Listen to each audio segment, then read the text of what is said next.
Now, once I got it finger tightened, I'm going to stretch the head one more time. Like in CPR once again. Make sure it's nice and stretched. Make sure it's finger tightened.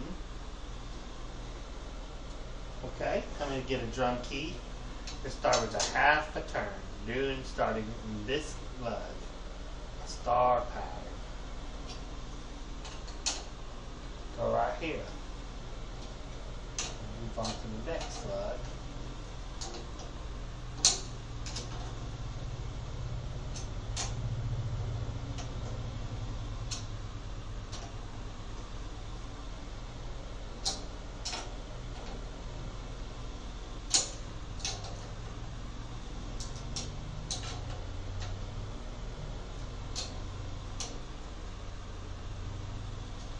Now I'm going to check the tension.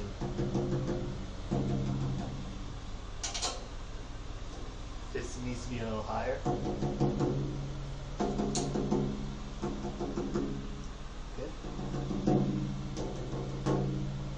Good.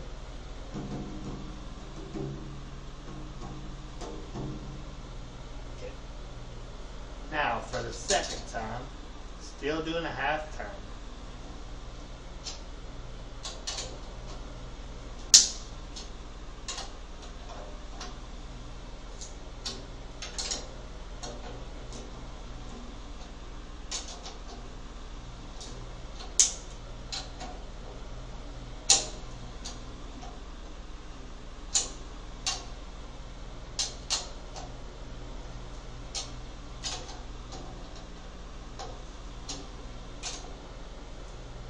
Now before I check the tension, now you're going to hear some cracking on the drum head, which is a good thing because the head is just cracking so it can stretch like a guitar string. Now we're going to check the tension.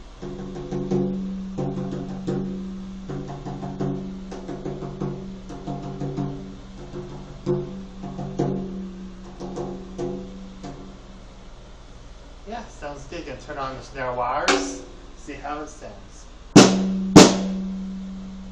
As you can hear, not quite there yet, so I'm gonna try a half turn again.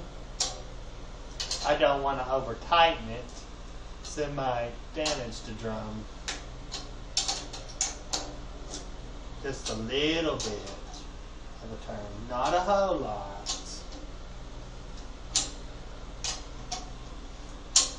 If you go to the tension rods and give it 5 spins, I'm going to get to that tension rod. Now, if you go to this rod, if you turn it 5 spins, then move on, it'll be a little bit too out of tune and might damage the drum head and the drum sound. With that said, I'm going to check the tension rods.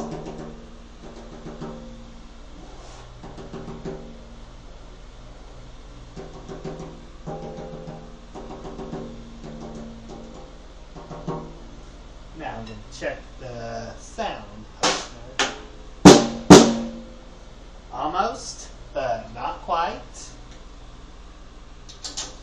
Go on around one more time. This time I'm going to do a quarter turn.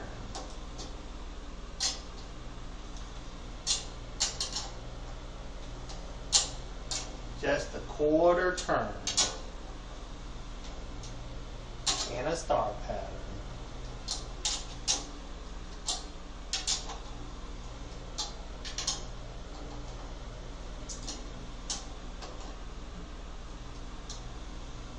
Now I'm going to check the lugs.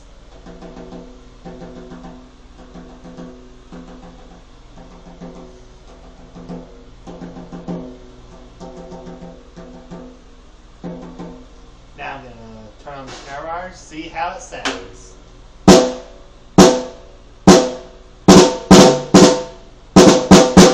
Yeah, this guy is getting there. Now I'm going to experiment on the bottom head and see if it needs to go higher. Now, gonna see what a difference I make using an experiment like goes in science, except it's for drumming. Now, Jared Falk taught me a trick to get the bottom head. I put a stick under the wires and see how it sounds. This one needs to be a little higher.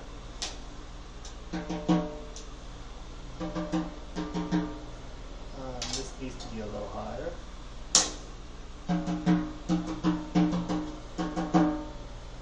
Okay.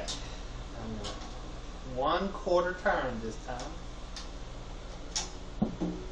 Sorry guys. I just dropped the drum key by accident. Just do the star pattern on as you do as the batter head. Exactly as the batter head, do a star pattern.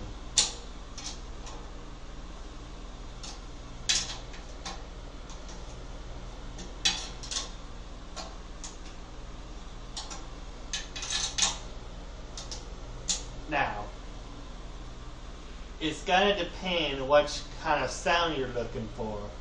I'm pretty sure I usually tune the resonant head and the batter head the same. So I'm going to test the batter head. Sounds the same. I'm going to turn to the snare sound right set up to see how it sounds with the wires.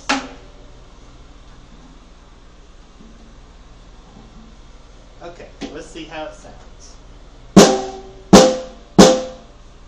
It sounds pretty good, actually.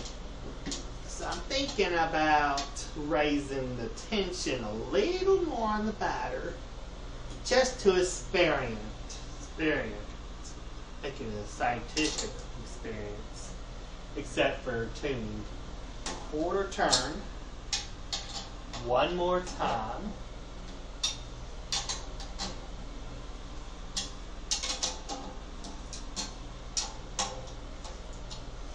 Just like the star pattern, like always. I always do a star pattern.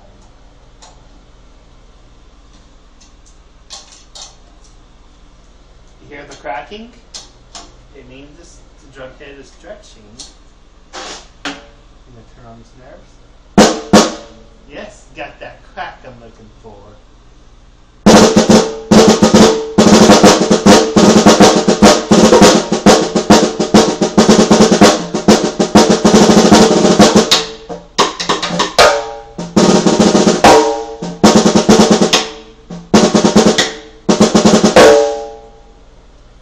That snare is awesome.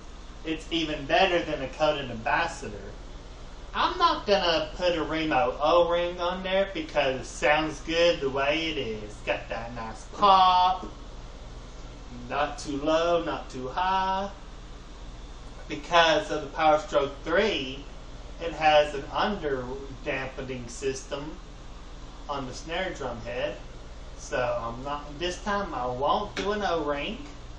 I'm just gonna tune this one one more time, an 1/8 turn, like 1/8, like this. This time I go around the drum, since I already got it tuned and it's already in tune. Sounds amazing.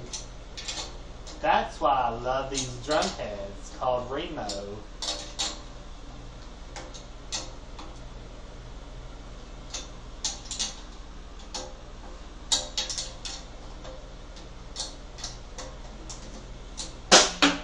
Yes. Now, it sounds pretty good. Okay, that's how to tune a snare drum. Thank you for watching and have a